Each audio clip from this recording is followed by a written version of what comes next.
When you meet your ancestors, tell them Olaf sent you.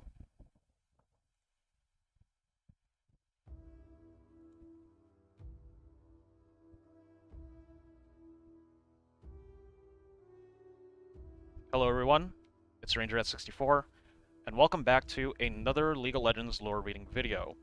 Today, we'll be reading the biography of Olaf, the Berserker. An unstoppable force of destruction, the axe-wielding Olaf wants nothing more but to die in glorious combat.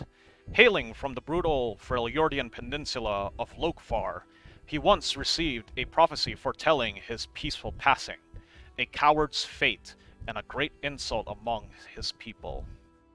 Seeking death and fueled by rage, he rampaged across the land, slaughtering scores of great warriors and legendary beasts in search of any opponent who could stop him. He is now a brutal enforcer for the Winter's Claw, and now he seeks his end in the great wars to come.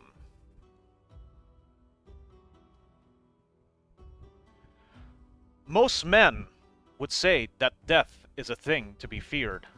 None of those men would be Olaf. The Berserker lives only for the roar of a battle cry and the clash of steel. Spurred on by his hunger for glory and the looming curse of a forgettable death, Olaf throws himself into every fight with reckless abandon, surrendering to the bloodlust deep within his being.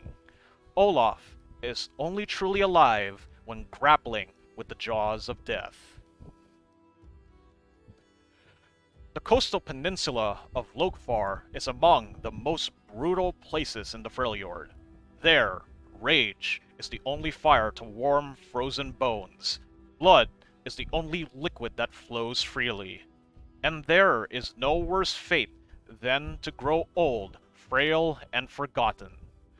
Olaf was a warrior of the Lokfar, with no shortage of glories and no hesitation to share them.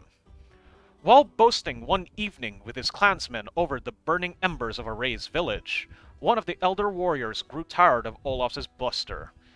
And then the old fighter goaded to Olaf to read the omens and see if Olaf's fortunes matches his gloating. Emboldened by the challenge, Olaf mocked the aged raider's envy, and tossed the knucklebones of a long-dead beast to predict the heights of his glory he'd achieve in death. All mirth left the gathering as the clansmen read the portents. The bones spoke of a long life and a quiet passing. Infuriated, Olaf stormed into the night, determined to prove the prediction false by finding and slaughtering Lokfar's feared frost serpent.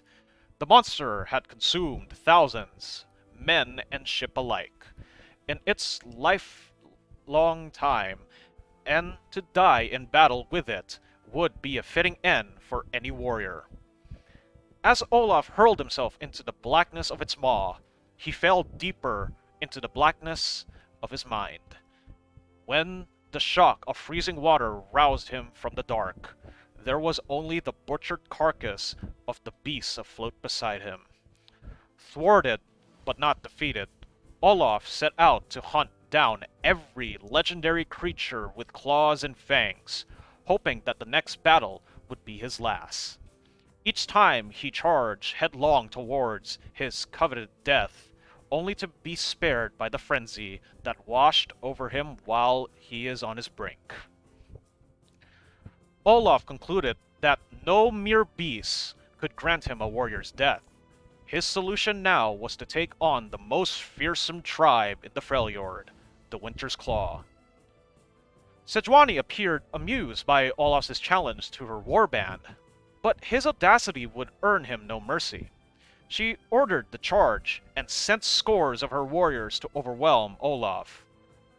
One by one, they fell until he lost himself into the bloodlust once again, effortlessly cutting a path to the leader of the Winter's Claw. The clash between Olaf and Sejuani rocked the glaciers with its force, and though he seemed unstoppable, Sejuani battled the Berserker to a standstill.